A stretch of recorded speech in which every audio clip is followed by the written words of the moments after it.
Rama, Ram Ram Hare Hare.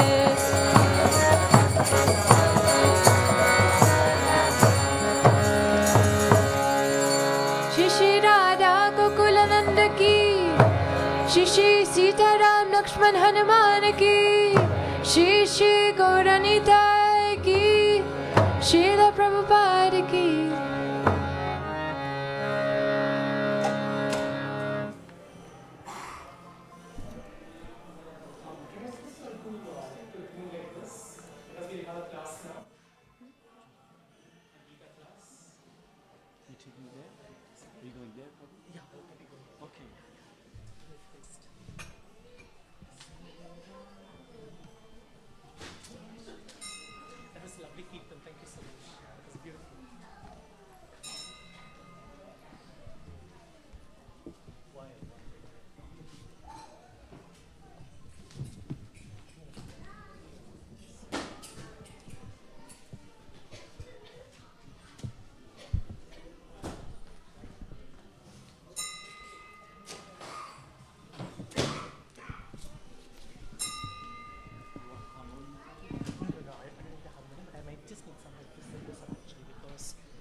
I think this should be okay. This position is okay. Yeah, should be fine.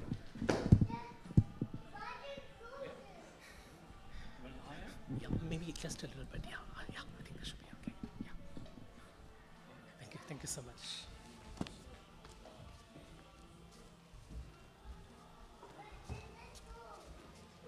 I'm fine with this. I'll take this. Okay. Yeah. Okay. Sure. Yeah. Should be okay. Thank you.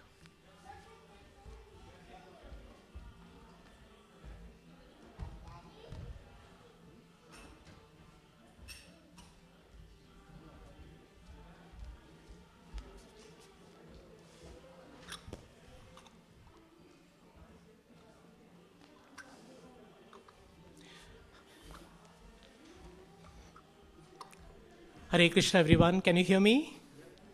Welcome to the manor. So, how many of you were a part of the Gita Jayanti event this morning?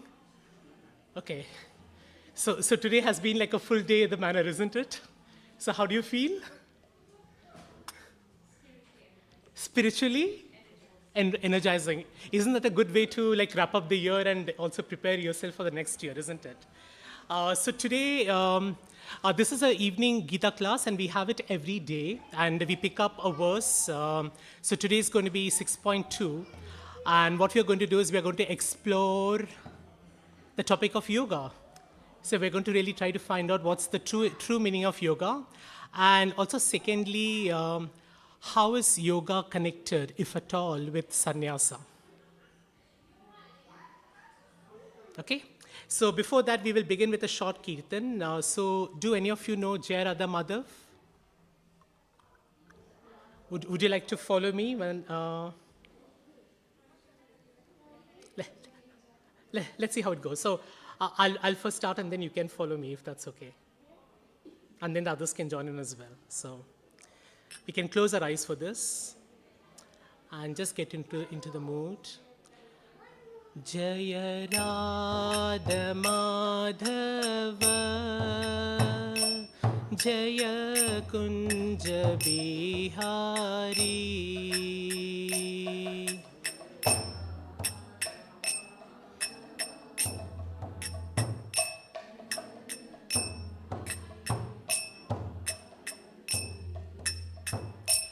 Jaya Radha Madhava Jaya Kunja Bihari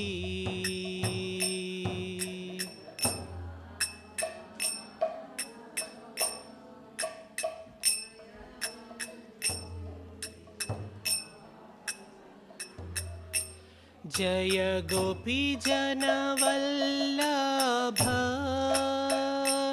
जय गिरिवरधारी जय गिरिवरधारी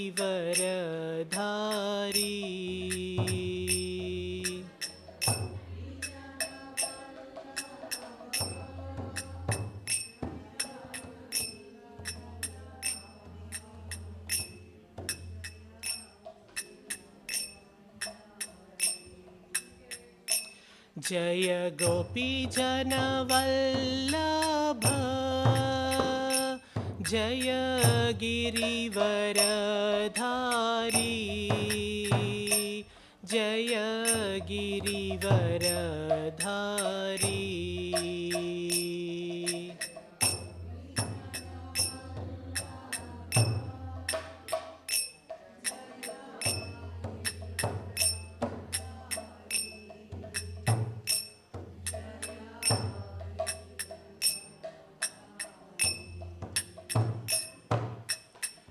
यशोदानन्दन व्रज जनरञ्जन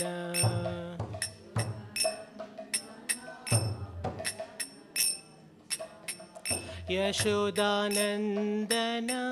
व्रज जनरञ्जन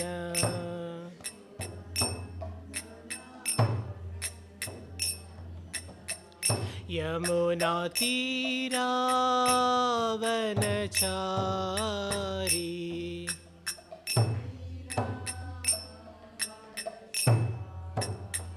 यमुनातीरावनचारी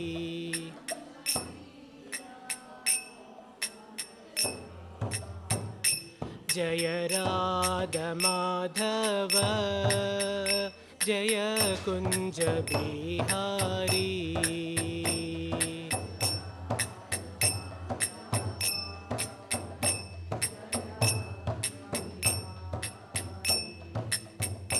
जय गोपीजनवल्लभ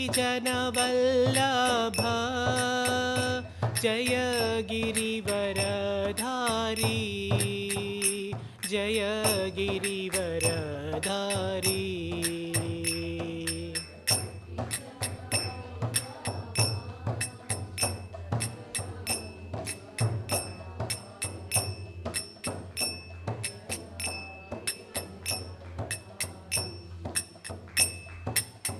यशोदानन्दन व्रज जनरञ्जन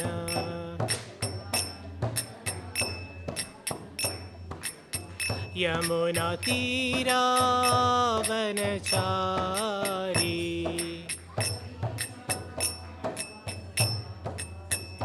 हरे Krishna Krishna Krishna Hare Hare Hare Ram Ram Ram Hare Hare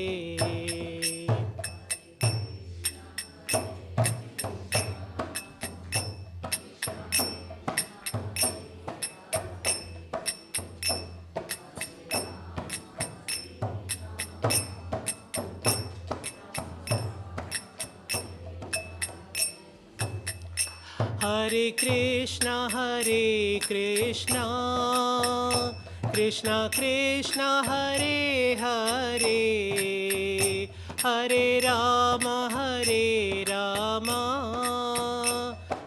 Ram Hare Hare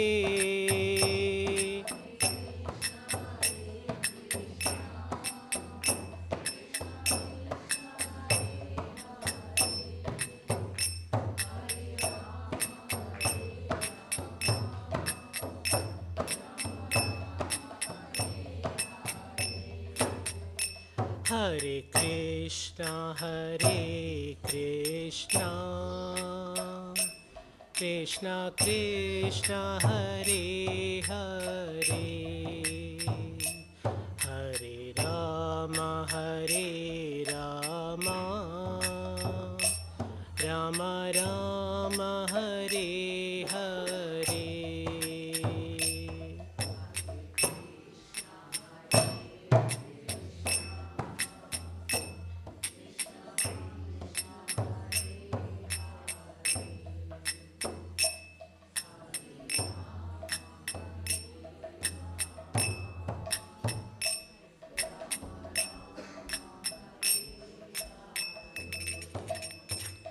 Jaya Radha Gokula Nanda Radha Gokula Nanda Radha Gokula Nanda Shri Radhe.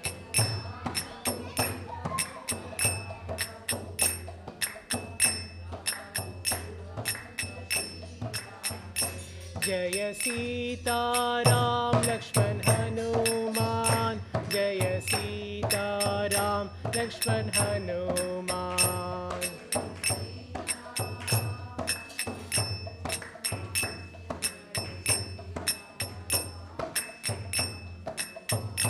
Prabhupada, Prabhupada, Prabhupada, Jaya Jaya Prabhupada.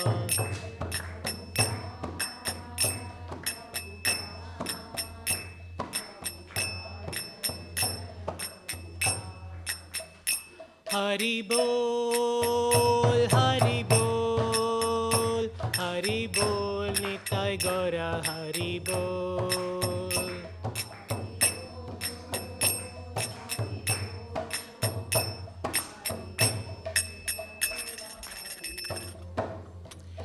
Radha Gokulanand भगवान की, सीताराम लक्ष्मण हनुमान जी की, प्रभुपाद की, हरि हरि बोल.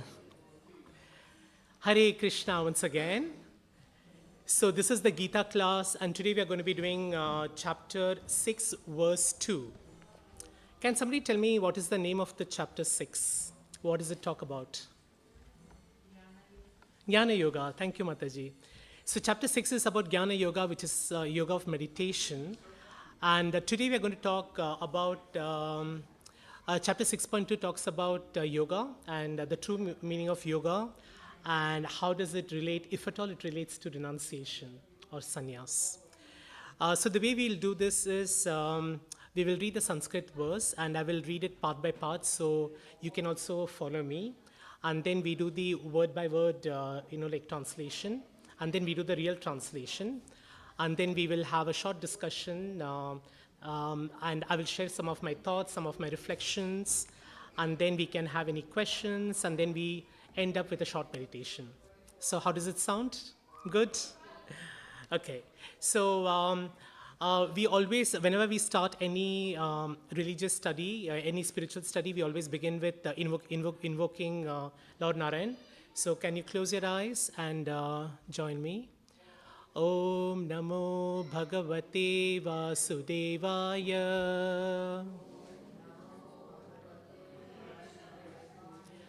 Om Namo Bhagavate Vasudevaya.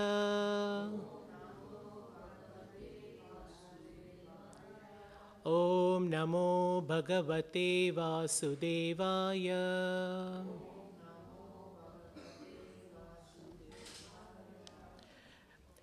So chapter 6, verse 2. I think I need the lights to be a bit brighter. So I think there is a better light, isn't it? So no, I want it actually, but I think there is a brighter one. So no. Okay, so you just keep that on. That's fine. I'll manage. Yeah. Yam sannyasa iti prahuhu. Can you please repeat after me? Yam sannyasa iti prahuhu. Yogam tam vidhi pandava. Nahya sannyasta sankalpo. Yogi bhavati kaschana. We'll repeat this again. Yam samnyasam iti prahur. Yogam tam vidhi pandava. Nahya sannyasta sankalpo. Yogi bhavati kaschana. So now I'll read the full one so that you get a complete sense of how the verse looks. Yam sannyasam iti prahur योगं तं विद्धि पाण्डव न ह्यसन्न्यास्तसङ्कल्पो योगी भवति कश्चन. Mataji, would you like to do it?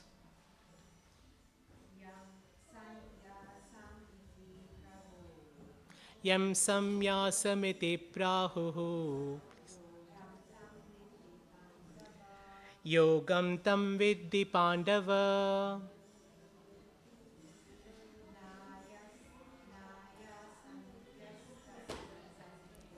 na hyasanyasta sankalpo yogi bhavati kaschana. Would anybody like to try? Or let's go for the word by word translation. So please repeat after me. Yam, what, sannyasam, renunciation, iti, thus, prahu, they say, yogam, linking with the Supreme, tam, that, vidhi, you must know, Pandava, O son of Pandu, na, never, he, certainly, asannayasta, without giving up, sankalpaha, desire for self-satisfaction, yogi, a mystic transcendentalist, bhavati, becomes, kaschana, anyone. So now let's read the translation a couple of times of this verse. What is called renunciation, you should know to be the same as yoga or linking oneself with the Supreme, O son of Pandu. For one can never become a yogi unless he renounces the desire for sense gratification. I repeat. What is called renunciation, you should know to be the same as yoga or linking oneself with the Supreme. O son of Pandu, for one can never become a yogi unless he renounces the desire for sense gratification. So we'll do a short Mangalacharan, so you can join me if you want. Om Ajnanatimirandasya Jnananjana Shalakaya Chakshur Unmilitam Yena Tasmai Shri Gurave Namaha Shri Chaitanya Manobishtam Stapitam Yena Bhutale Swayam Rupa Kadamahyam Dadati Swampadantikam Vandeham Shri Guru Shri Yuta Padakamalam Shri Gurum Vaishnavamscha Shri Rupam Sagrajatam Sahagana Raghunathanvitam Tam Sajivam Sadvaitam Savadutam Parijana Sahitam Krishna Chaitanya Devam Shri Radha Krishna Padan Sahagana Lalita Shri Vishakamvitamscha He Krishna Karuna Sindhu Dina Bandho Jagatpate Gopesha Gopika Kanta Radha Kanta Namostute Tapta Kanchana Gaurangi Radhe Vrindavaneshwari Vrishabhanu Sute Devi Pranamami Hari Priye Vanchakalpatarubhyascha Kripa Sindhubhya Evacha Patitanam Pavanebhyo Vaishnavebhyo Namo Namaha Nama Om Vishnupadaya Krishna Preshtaya Bhutale Srimate Bhaktivedanta Swamin iti namine Namaste Saraswati Deve Gauravani Pracharine Nirvishesha Shunyavadi Pashyata Deshatarine Jaya Shri Krishna Chaitanya Prabhu Nityananda Shri Advaita Gadadara Shivasadi Gaura Bhakta Vrinda Hare Krishna Krishna Krishna Hare Hare Hare Rama Rama Rama Hare Hare. What is yoga? Can somebody take a guess? What does yoga mean to you? Connecting with the Supreme. Thank you so much. So yoga in Sanskrit means yog or link, and it basically means a connection. And it's just not a connection, it's a connection with the divine, it's a connection with the Supreme. In today's world, we seem to have lost this connection. And do we know why?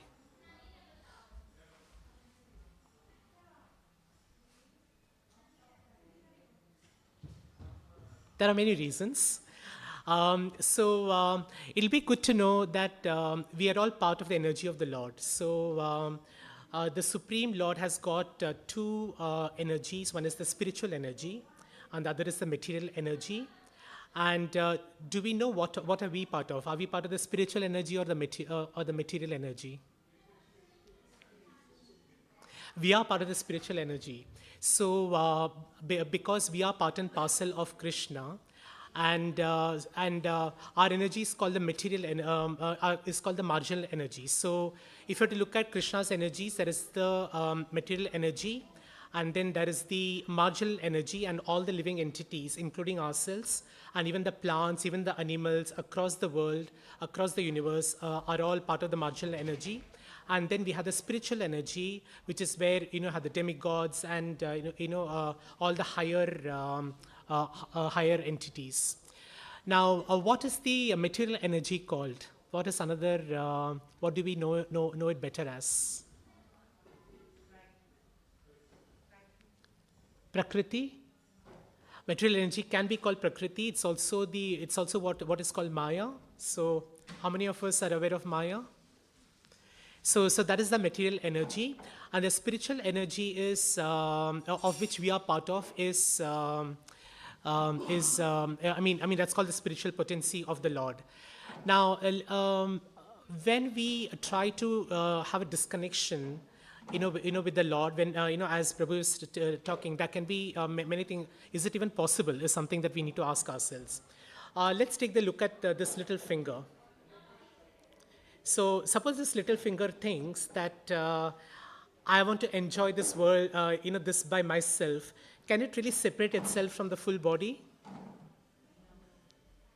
Does it have any purpose, or does it have any meaning other than being attached to this particular body? If I chop this off, what is going to happen? Apart from the fact that I'm going to feel a lot of pain, what's going to happen?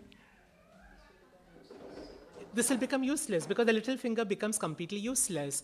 And that's really what's happening in today's world, because we are conditioned souls, and conditioned souls are those where we have the spiritual energy. We are part of the part and parcel of Krishna, but we really have forgotten this connection, that this connection with the divine. And what we try to do is we try to enjoy ourselves. And where does it lead us? When we lead a life full of enjoyment, where is it going to take us finally?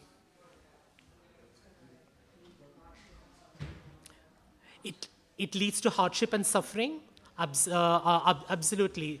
So whenever we lose this connection with divinity, and one of the key things is that we go through a lot of hardships, a lot of sufferings. So let's come back to yoga. So how many of us practice yoga at home? And we spoke of it as being a connection with the Supreme. So how many of us practice yoga? Can I have a show of hands? So we have Mansi, we have you. So do you want to say, what do you do in yoga? You chant in yoga? So you do pranam?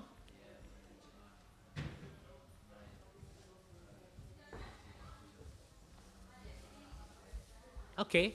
So thanks for sharing. So you do chant, although typically our understanding of yoga is not really chanting, because most of the times, when we hear of yoga, we talk of, like physical postures. We talk of asanas. How many of us have heard asanas? How many of us have heard of pranayam? If you have some time, we'll probably do one right at the end. So pranayam, hatha yoga, all this is part of what is yoga. But then this is not really the main essence of yoga, because today the world thinks of yoga as being a very physical thing. So we try to do it to improve our fitness levels. We try to overcome stress, etc. But yoga is a lot beyond that, and it's really, as Prabhuji mentioned, a connection with the Supreme. So there are 8 limbs to yoga, and it really begins. In fact, even before we come to the physical aspects of it, yoga actually begins with yama, niyama, which are basically what are the things that we can do and we cannot do in this world.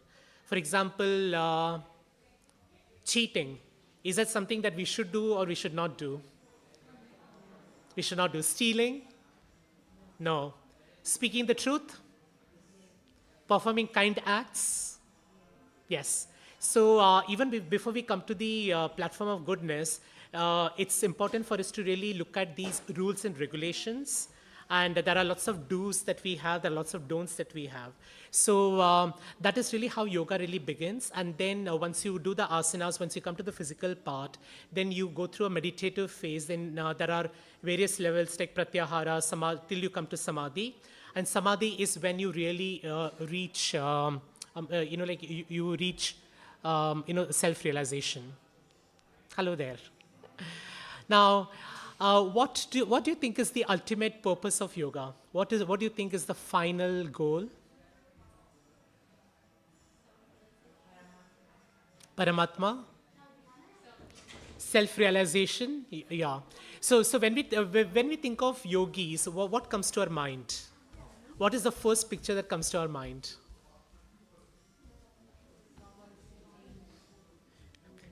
Someone sitting in deep meditation and probably, performing a lot of austerities, a lot of penances. They probably go to the forest. Aren't those the images that really comes to our mind when we talk of a yogi? So I want to share with you a story, and this is about Dhruv Maharaj. So how many of us know about Dhruv Maharaj? So I can just give a very quick.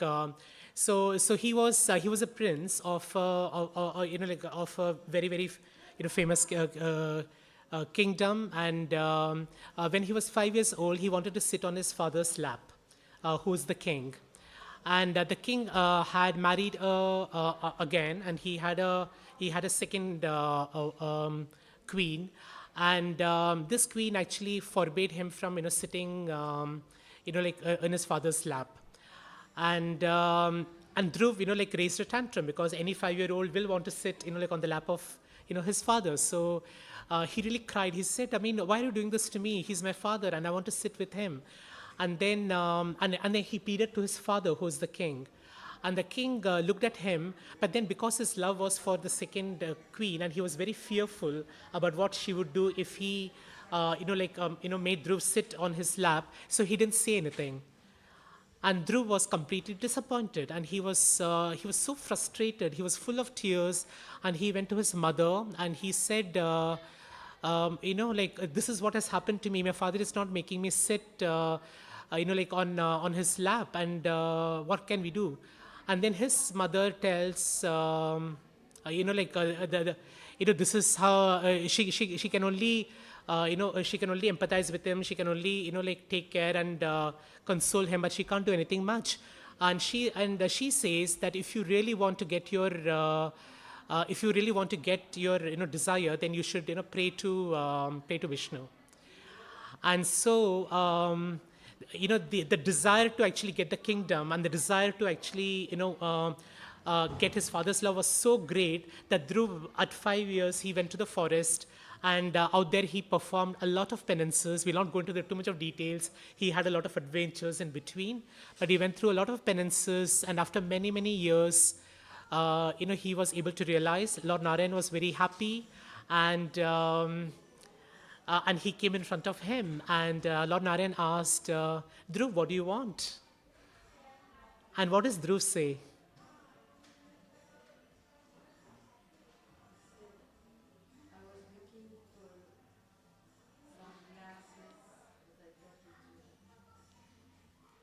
Yeah, it's very close. So he began with saying, I want the kingdom, I want everything, I want a kingdom even bigger than my father, what my father has. So what did he actually ask?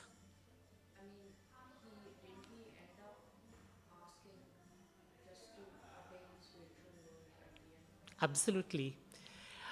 So he went through this. So he went through this years of penance. He went through these austerities. And towards the end, basically, he wanted to ask Lord Narayan, "I want a kingdom which is bigger than my father's. I want to really be that, the king of all worlds." But when he looked at Narayan, when he looked at the Lord, all those years of penance just made him feel, like that bhakti. So it was really, the love for God had really come so strongly. So when he saw Narayan, he said, "All I want is to serve at your lotus feet. I do not want anything else. So give me the opportunity to keep serving at your lotus feet." So from someone who wanted to, be, the biggest king, have the biggest kingdom, and be very powerful, be very famous, he actually went on to renounce everything because he felt that none of that is important at all. And then he said, "All I want to do is to serve you." What does it tell us?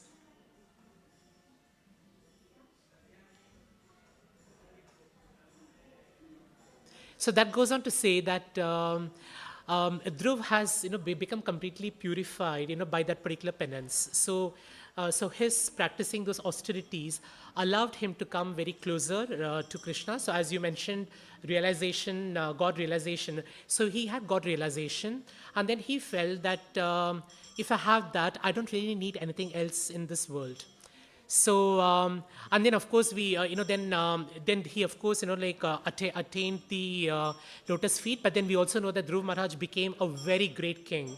He became a king who was even greater than his father, and he ruled the kingdom in a very, very, very pious way. So that's what he did. But then he was always a devotee of the Lord. Now let's look at that, and let's bring back to our own lives. How much does God play a role in our lives?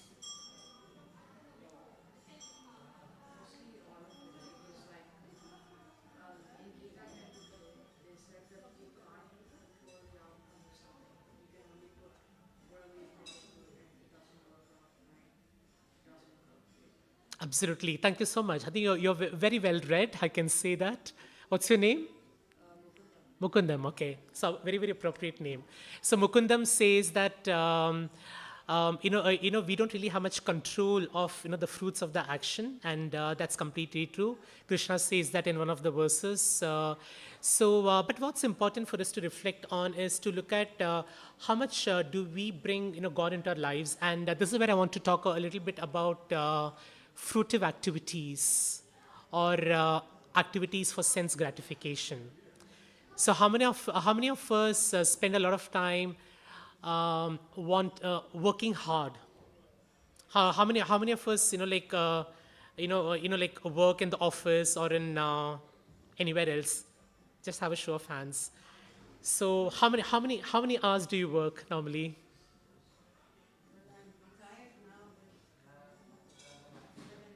7 hours. But usually it goes beyond 7 hours, isn't it? So we lead a life, and so we lead a life where work has become a very important part of it. And what does it help us gain? What is it? What do those endeavors help you get?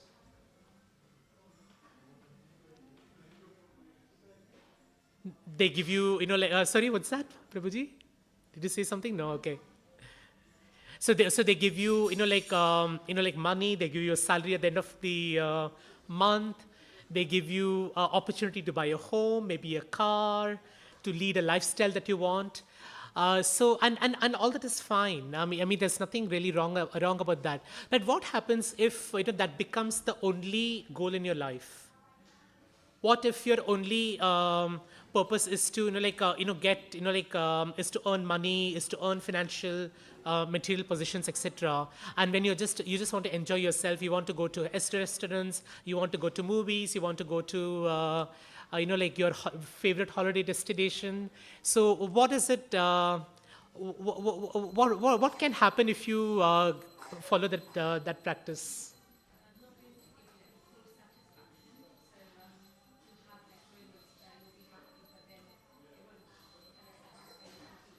Absolutely. So it's very, very temporary. So the happiness is not very, it's very temporary.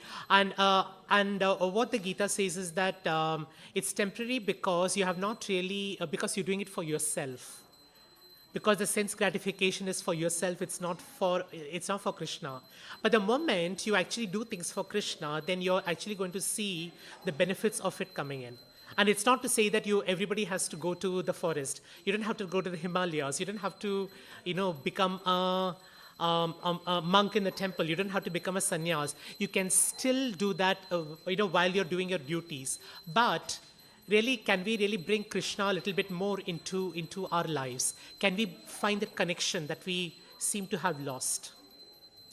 I'll share another example of renunciation, and then we'll try to link up to renunciation as well. Once Krishna had a headache, so his headache was not going away, and Narad, was visiting, and he came and he saw Krishna, and Krishna said, "I'm really having this headache. I don't know what to do." And then Narada says, "How can I really help you?" Then Krishna says, "Please bring me the dust of the feet from my devotees." How many of us know of this story? No. Okay. So then Narada goes, and then he goes across Vrindavan. He talks to the various devotees, and then he asks them to give dust of their feet, and that's to be put on the head of Krishna. Now, who would do that? What do the Vedic scriptures say? Yeah, they would say that it's a sin. How can I put the dust of of my from my feet onto the head of Krishna? How is it possible at all? I'm going to be committing a huge sin. So a lot of the devotees said, they cannot do it. And then Narada went to the gopis. And what did the gopis say, or what did they do?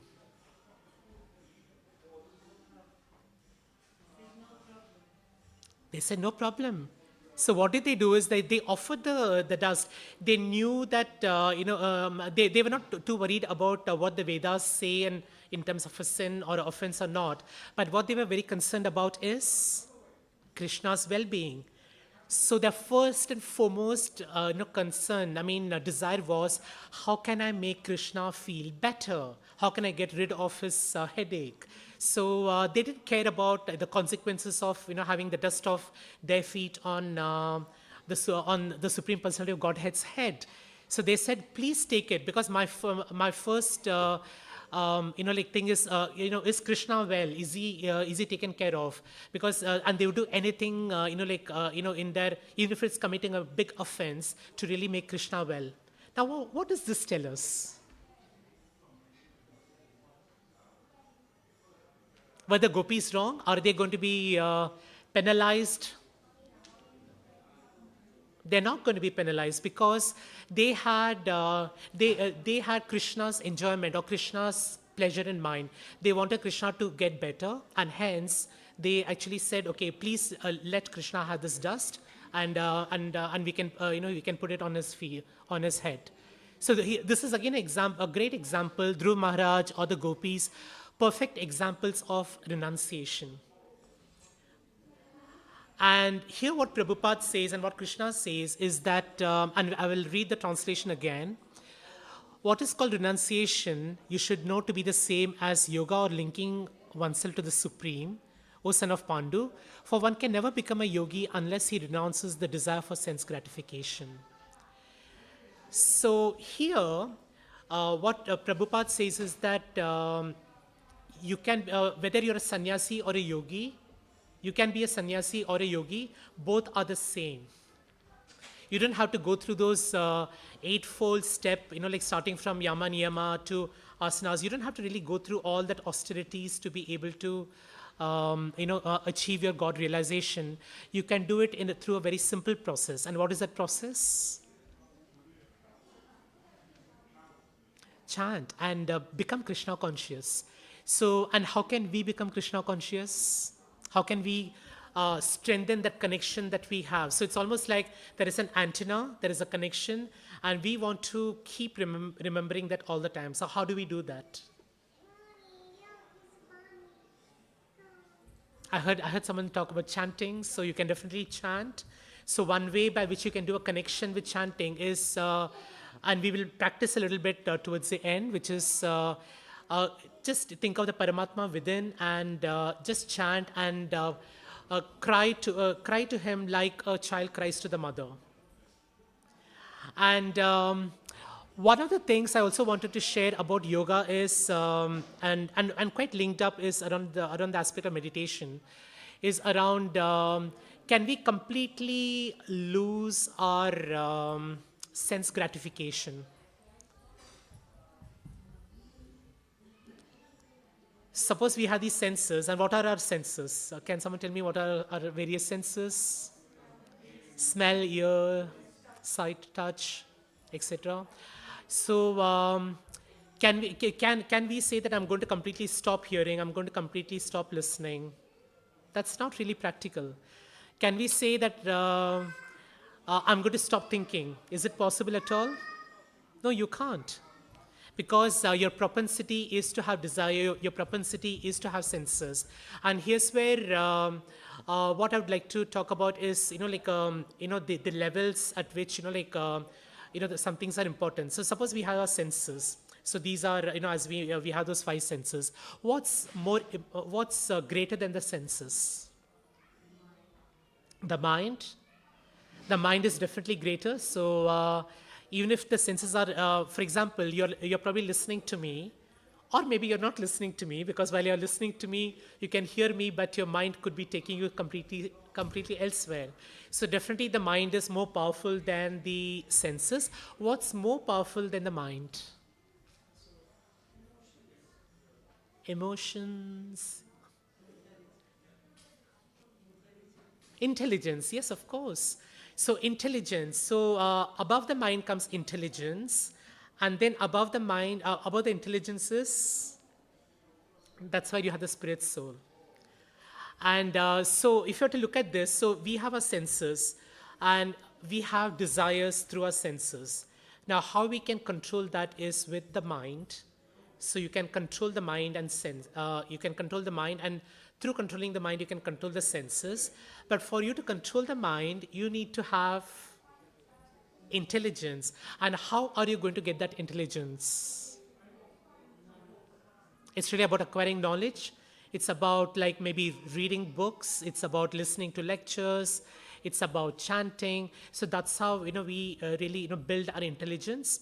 So how many kinds of intelligence do we have? I'm sure it's something you may have heard in your workplace. So there is an IQ. How many of us know about IQ? But then there are two more. EQ, which is emotional. That's what Mataji, you were talking about, emotional intelligence quotient. And the third one? Spiritual, of course, yeah, thanks for that. So we have 3 kinds of intelligence. Which intelligence do we normally use the most? Mostly IQ? Because the world actually recognizes IQ. So, that is, and that's where, your workplace, is really asking you to look at your IQs, your quotient, because that's where your problem solving skills, your analytical skills, everything comes into picture. But today we also have realized, and there are even books on this, which has been written over the last 20, 30 years, that emotional, quotient is also important. Emotional intelligence is important. And why is it important? Because we are building relationships. At the workplace, can we really, we are not individual contributors. We always work with people. So we do need to have that emotional intelligence. Suppose I have to work with, say, you. Then I need to build a relationship with you, and that requires emotional intelligence, isn't it? And how about spiritual intelligence? Where does that help us? What does it help us do? Yeah? Absolutely. So the spiritual lens is very, very important because it helps us look at connecting us with the divinity. So for example, we looked at what can be done, what cannot be done. We heard about ayama niyama. So you cannot, for example, cheat, but you should speak the truth. So these are things which the spiritual quotient is going to help you do. And when all the 3 intelligences, when you bring them together, then you're able to control your mind. And through that, you're able to control your senses. Would you agree? And to have that blessing, even to have that intelligence, it's quite important that you go to the spirit soul. So you really connect with the soul and start thinking about who you are as a person. So if you recall this, what we spoke about, the little finger, we think of ourselves as a little finger and we want to enjoy like the little finger outside the body, but we can't do that because we have a connection with Krishna. We are a part and parcel of Krishna, and if we do not satisfy Krishna, then we will never be satisfied. And as Mansi, you mentioned, all your happiness, all of it is only temporary. So, to sum it up, sannyasi or renunciation is the same as yoga. Yoga does not mean trying to contort yourself in different physical ways. It's about connecting with the Supreme, and but even beyond yoga is what you mentioned, which is about connecting with is devotional service, and that's where the Krishna conscious activities really comes in. And here we have the examples of Dhruv Maharaj, the gopis that we spoke about. I do want to share one. I think we have time for a story, do we? This is a story of a poor Brahmin, and it's Sanatan Goswami and the touchstone. How many of us know about this story? Okay. So a poor Brahmin, he prayed to Lord Shiva, and to get the best benediction. So he wanted to get the best benediction. So he did a lot of austerities, and Shiva was very happy with him. And but normally Shiva does give you a lot of material benefits, as we have seen in the case of Ravan and many others. In this case, Shiva said, I'll give you the best benediction. Sanatan Goswami has got the best benediction, so why don't you go and meet him? So do we know who's Sanatan Goswami?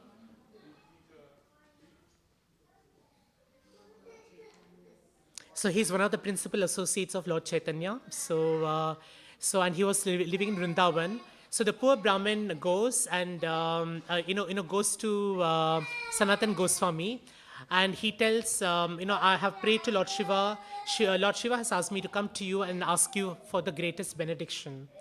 So then Sanatan Goswami says, yes, I do have something which I can give you.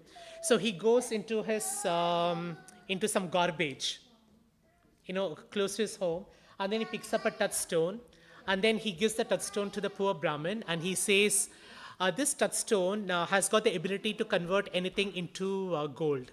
So if you touch, for example, this particular stool, then this is going to become a gold. The Brahmin was very happy. He said, wow, I'm going to become materially happy. I'm going to be, all my riches, I'm going to get a lot of riches. And then he goes, and then he takes it very happily, and then he goes. And as he starts walking towards his home, something tells me, you know what? Why would Sanatan Goswami keep the touchstone in the garbage? That means, is that really the best benediction, or is there something which is more precious than that? I think he's probably cheating me. He's not giving me the best benediction. And so this nagging, this nagging doubt came into him. So he retraced his steps back to Sanatan Goswami, and he said, "Sir, are you very sure that this is the best benediction? Because you have kept it in the garbage. And why would you keep your best, position in the garbage?" And then he said, "No, this is not the best benediction. There is something higher than this." And then the Brahmin said, "Then can I have that?" He said, "Yes, you can have that, but what you need to do is you need to throw this into the river." So then the poor Brahmin, very excited, he takes the touchstone, throws it into the river, and then comes to Sanatan Goswami. And what does Sanatan Goswami do? Or what does he give him? What does he give him? He gives him the Mahamantra. He gives him the spiritual initiation. And we know from history that that truly changed the Brahmin's life. So, with that benediction, with that Mahamantra, he was able to serve at the lotus feet of the Lord, and then he was able to not just do spiritually well, but also materially well as well.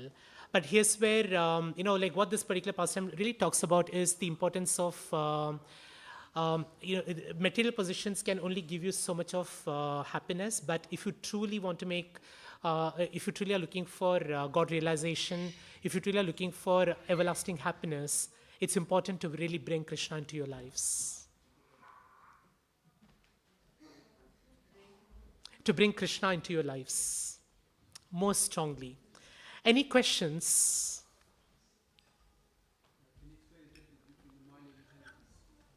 The mind and the intelligence, okay.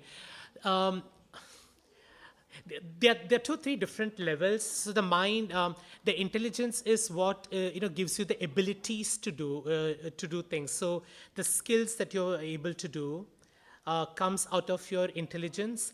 The mind is not necessarily your abilities don't really lie there. The mind is more of what lies in your conscious and your subconscious. So it's not really linked up to any skills, it's not linked to any abilities, it's not linked up to any knowledge. But intelligence is linked up directly to knowledge, and that's why it can control your mind if you really are able to do that.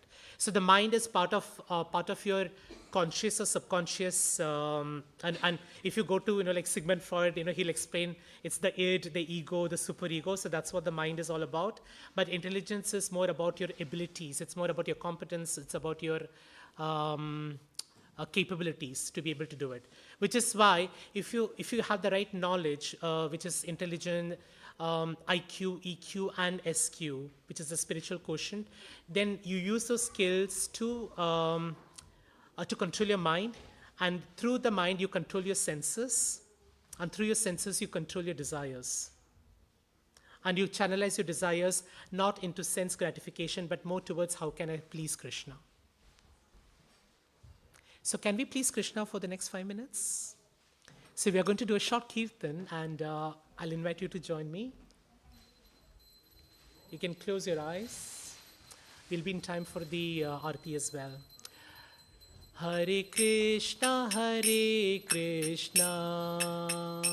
Krishna Krishna, Hare Hare, Hare Rama, Rama Rama, Hare Hare.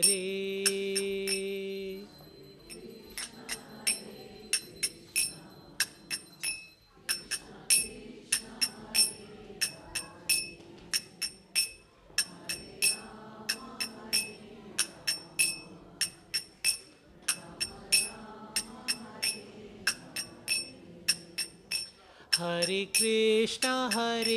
Krishna, Krishna Krishna, Hare Hare, Hare Rama, Rama Rama, Hare Hare.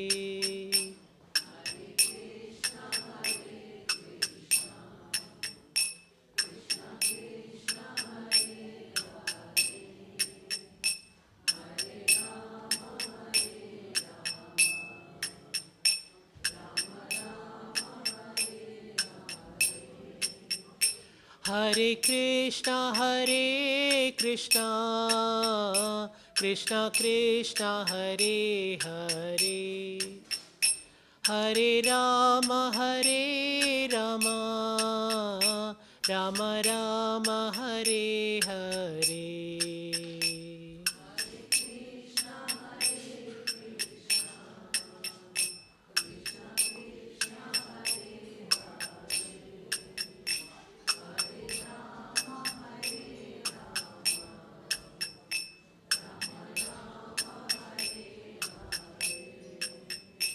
Hare Krishna,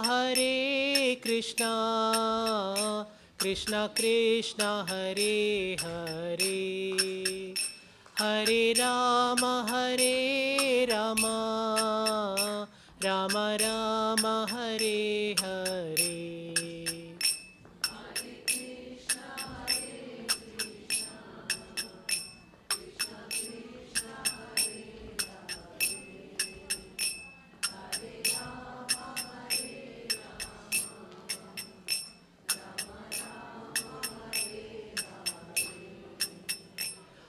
Hare Krishna, Krishna Krishna, Hare Hare, Hare Rama, Hare Rama, Rama Rama, Hare Hare.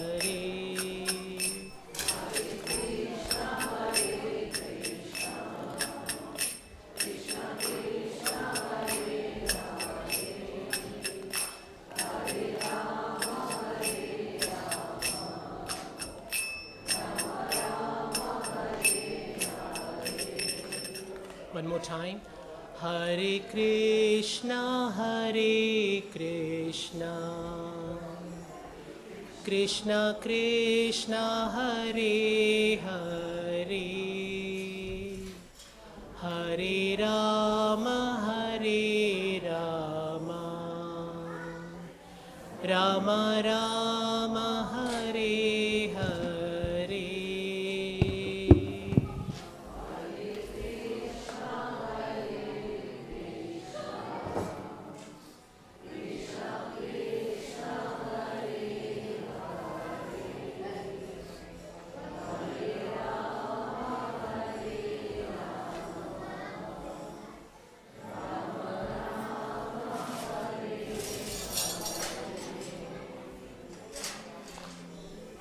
Thank you so much. Hope you have a blissful rest of your trip in the manor, and we'll have the aarti soon. Thank you very much.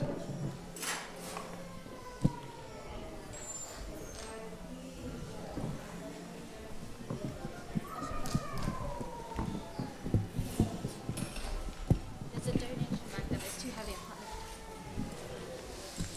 Yeah.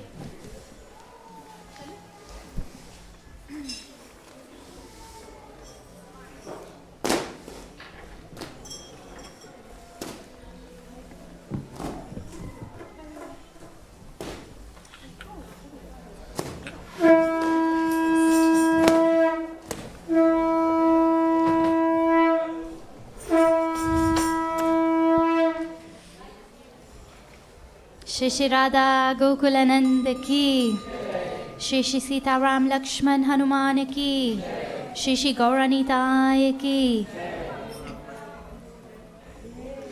जय जय गोरचंदेर आरती को show